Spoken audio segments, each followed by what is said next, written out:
اس میں اپنا دودھ ڈالو۔ اس نے ایسا ہی کیا۔ حضرت نے اسے غور سے دیکھا، پھر دوسری سے ایسا ہی کرنے کو کہا۔ سب نے دیکھا کہ اس کا دودھ پہلے والی عورت کے دودھ کا نصف ہے۔ حضرت نے فرمایا، تو صاحب دختر ہے، لڑکی تیری ہے، اور دوسری عورت کی طرف رخ کر کے فرمایا، لڑکا تیرا ہے تو اسے حاصل کر لے۔ اس کے بعد شرح سے کہا، کیا تم نہیں جانتے کہ دختر کا دودھ فرزند کے دودھ کا نصف ہوتا ہے؟ اسی طرح میراث، عقل و خرد، شہادت و دید اور دوسری بہت سی چیزوں میں لڑکی نصف کی حقدار ہوتی ہے۔ یہ سن کر عمر سخت تعجب میں آ گئے۔ اے ابوالحسن، خدا ایسی مجھے کسی مصیبت میں تنہا نہ رکھے جس کے لیے آپ نہ ہوں۔ خدا مجھے ایسے شہر میں نہ چھوڑے جس میں آپ نہ ہوں۔ عجیب و غریب مولود اور خلیفہ۔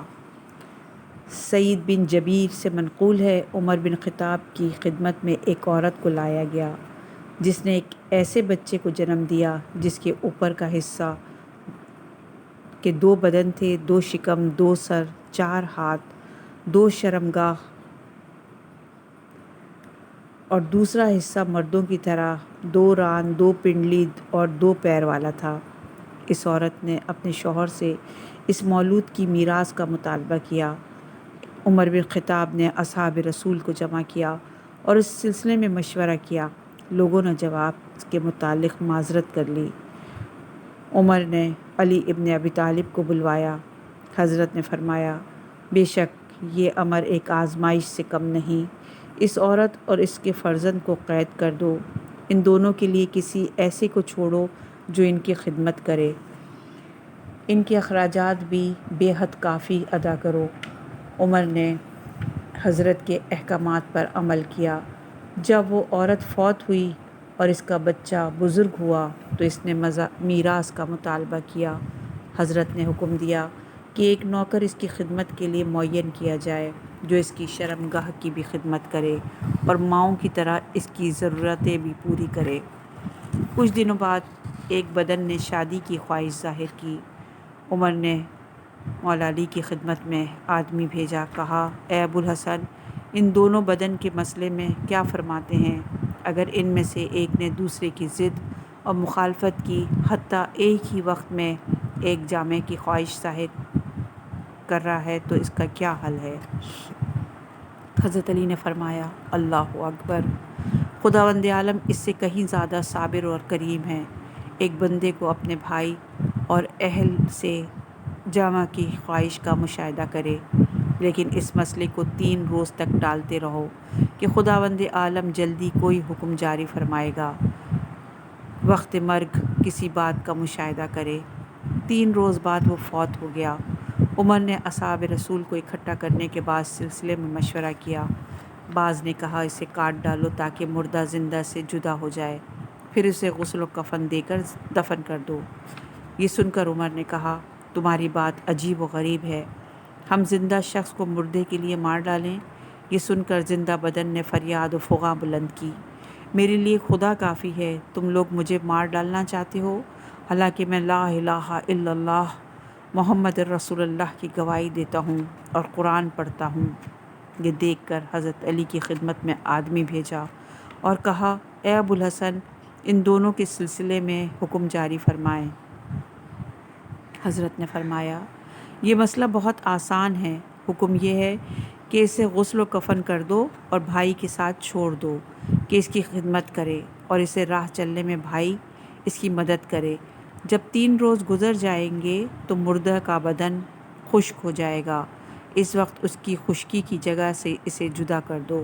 ایسی صورت میں وہ دردناک نہیں ہوگا۔ بے شک میں چاہتا ہوں کہ خداوند عالم زندہ بدن کو اس کے بعد 3 روز سے زیادہ باقی نہیں رکھے گا، کیونکہ مردے کی عفونیت سے اسے کافی اذیت ہوگی۔ لوگوں نے مولا کے فرمان پر عمل کیا۔ آپ نے جیسا فرمایا تھا ویسے ہی ہوا۔ یہ دیکھ کر عمر نے کہا، اے فرزند ابو طالب، آپ ہمیشہ شبہات کو برطرف کرنے والے اور حکم کو آشکار کرنے والے ہیں۔ کنیز کی حد کے بارے میں اجتہاد خلیفہ یحییٰ بن حاتب سے منقول ہے اس کا بیان ہے کہ حاطب کی وفات کے بعد اس نے نماز گزار اور روزے دار غلاموں کو آزاد کیا۔ حاطب کی ایک کنیز بھی تھی جو صوم و صلوات کی پابند تھی۔ اس نے اس کی رعایت نہ کی اور اس کی بیوگی کے باوجود اسے حاملہ کر دیا۔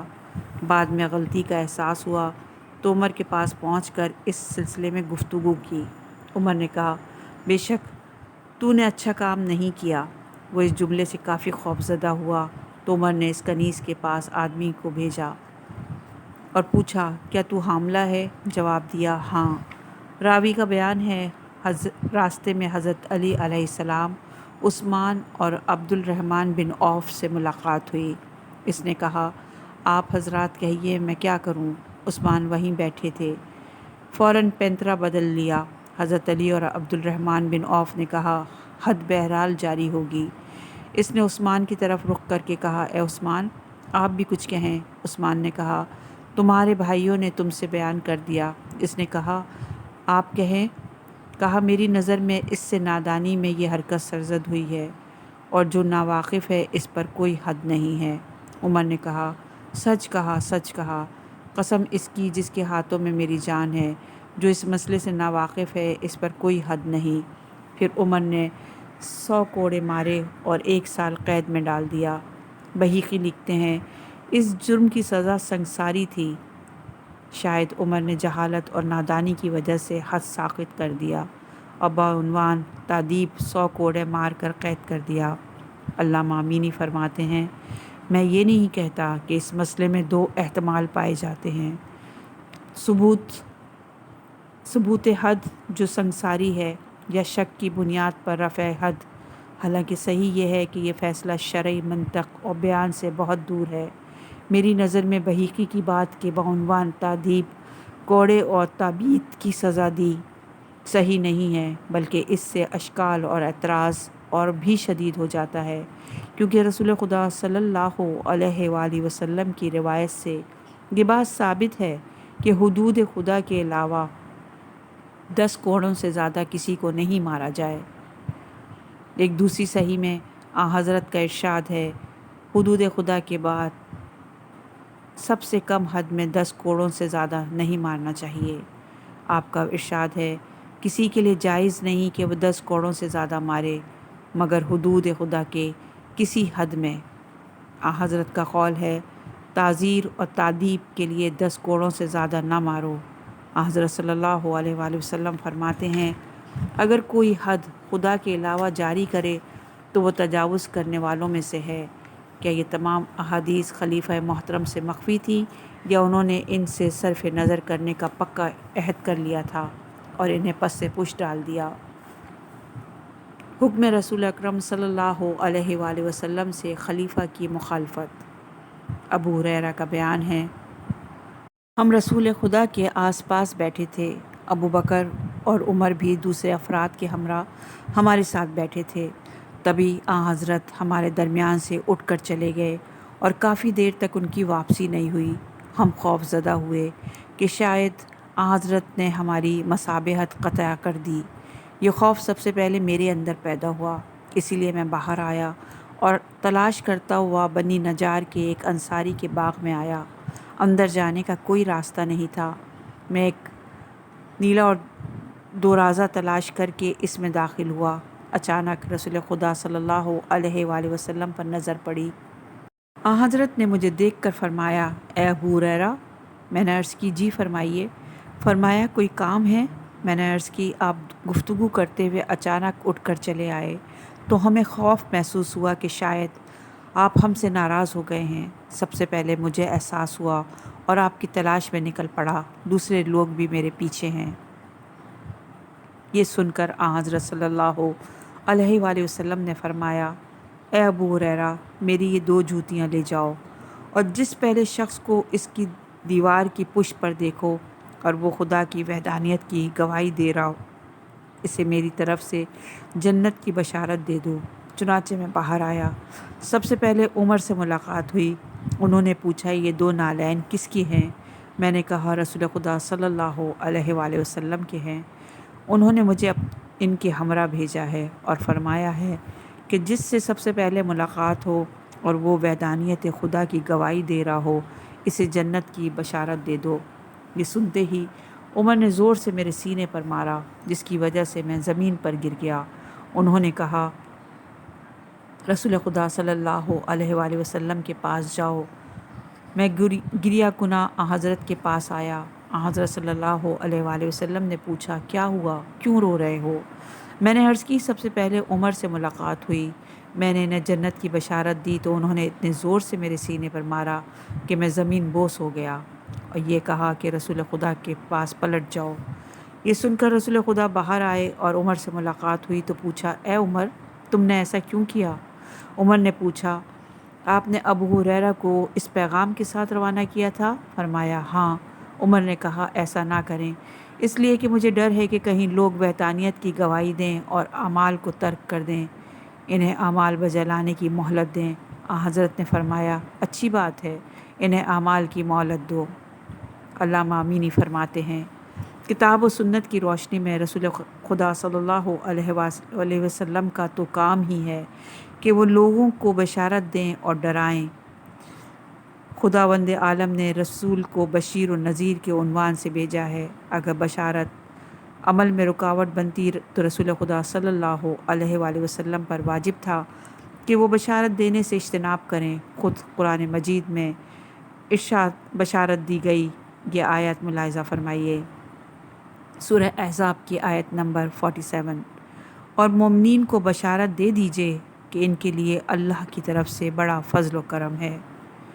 ایک دوسری آیت میں سورہ یونس کی آیت نمبر 48 میں ارشاد باری تعالیٰ، اور صاحبان ایمان کو بشارت دے دو کہ ان کے لیے پروردگار کی بارگاہ میں بلند ترین درجہ ہے۔ اس سلسلے میں بہت سی روایات بھی مروی ہیں جن میں وحدانیت خدا کی شہادت کی ترغیب دلائی گئی ہے۔ رسول خدا نے عبداللہ بن عمر کو حکم دیا کہ لوگوں کے درمیان اعلان کر دو کہ جو بھی لا الہ الا اللہ کی گواہی دے اسے جنت کی بشارت ہو۔ ایسی صورت میں لوگوں کو جنت کی بشارت دینے میں کون سی ممانعت پائی جاتی ہے؟ اس کے علاوہ صحیح توحید کا تقاضا ہے کہ امت ہر اس عمل پر عمل کرے جس کا خداوند عالم نے حکم دیا۔ میری سمجھ میں نہیں آتا کہ جناب والا عمر نے اپنے کس علمی بلبوتے پر رسول خدا کی مخالفت کی ہے۔ آپ ان کی جرأت ملاحظہ فرمائیں کہ رسول خدا صلی اللہ علیہ وآلہ وسلم کی حیات ہی میں ان کی مخالفت پر کمر بستہ ہیں، وفات کے بعد تو اللہ مالک، جیسا کہ تاریخ کے صفحات میں آپ سب نے ملاحظہ کیا۔ کعبے کے زیورات کے متعلق اجتہاد خلیفہ۔ عمر بن خطاب کے عہد خلافت میں کعبہ کے زر و جواہرات کا تذکرہ نکلا۔ بعض لوگوں نے کہا، اگر اسے مسلمانوں کے امور میں صرف کریں تو اس کا زیادہ ثواب ہوگا، اور پھر کعبے کو زر و زیورات سے کیا کام؟ یہ سن کر عمر نے ایسا ہی کرنے کا مصمم ارادہ کر لیا۔ اس سلسلے میں امیر المومنین حضرت علی علیہ السلام سے سوال کیا گیا۔